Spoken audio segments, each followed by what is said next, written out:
Ayan guys, naaptuhan ko talaga pagbaba ng Cebu Pacific. Bagal siya. Here at Sibulan Airport, Dumaguete. Yan po yung sasakyan ko mamaya, pagbalik na Manila.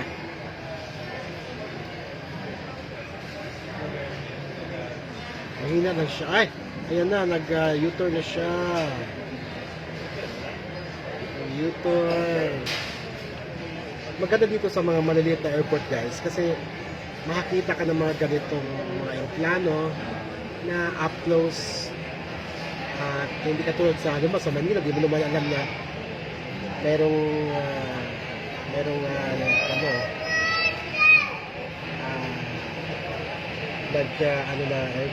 airplane. Ito, up close and personal. Maririnig natin ang kanyang tunog at sa in-close building tayo. So, di ba ang ganda lang? Cebu Pacific. Tapos, makikita natin na paano yung mga tao. Pasahero. Galing ito kasing halaman na ito. Ano tawag yun? Nagbablock ng view. Pero maliit na aeroplano doon guys. Paano na rin siya? Ano yan? Naglaro-laro na. Naglaro-laro na. Dito yung muso ng aeroplano. Kita-kita natin. Nagtatago siya sa wala itong bonsai na ito. Kita natin dapat yung plano. Itong bonsai na ito panira ng view. Saan pa ba ako pwede?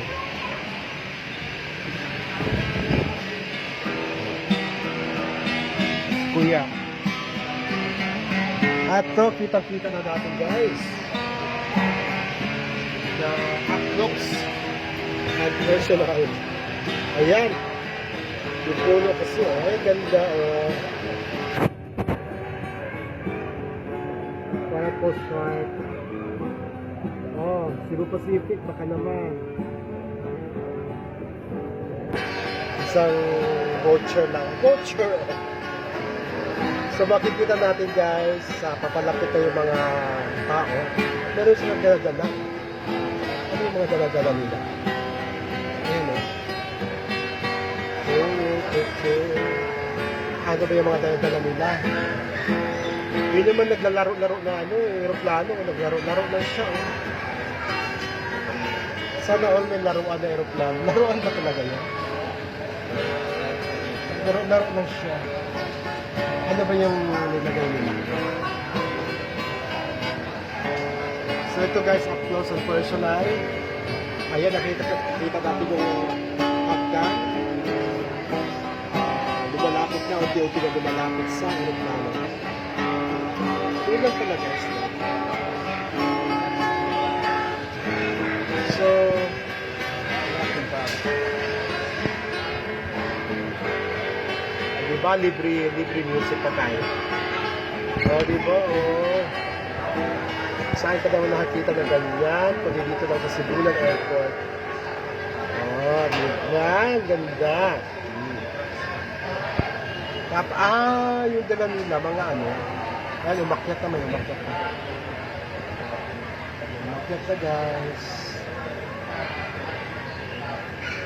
Check nila kung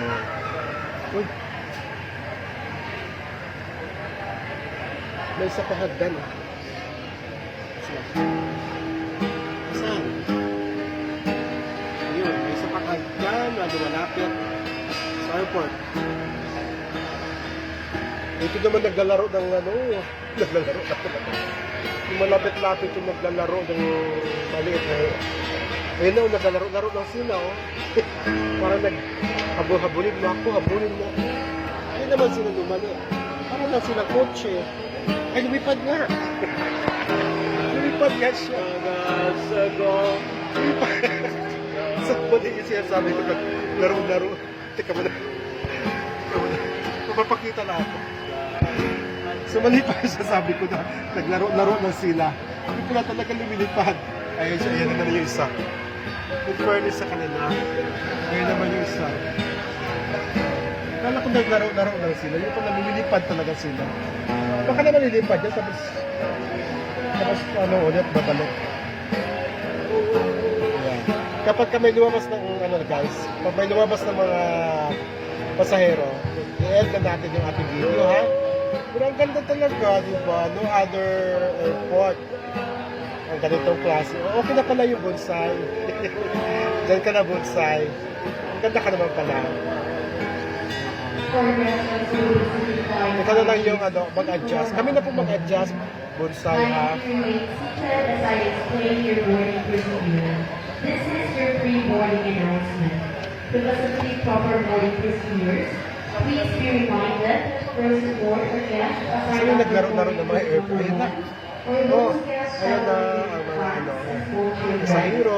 Elderly guests, those requiring special assistance, guests with dual and priority boarding service, and those who by emergency exit. Grabe yung sasakyan namin guys, papuntang Manila. So, ayan, sabi ko kanina pagka may nakita tayo mga ano, pasahero bumababa. Ayan, so there you have it, ladies and gentlemen.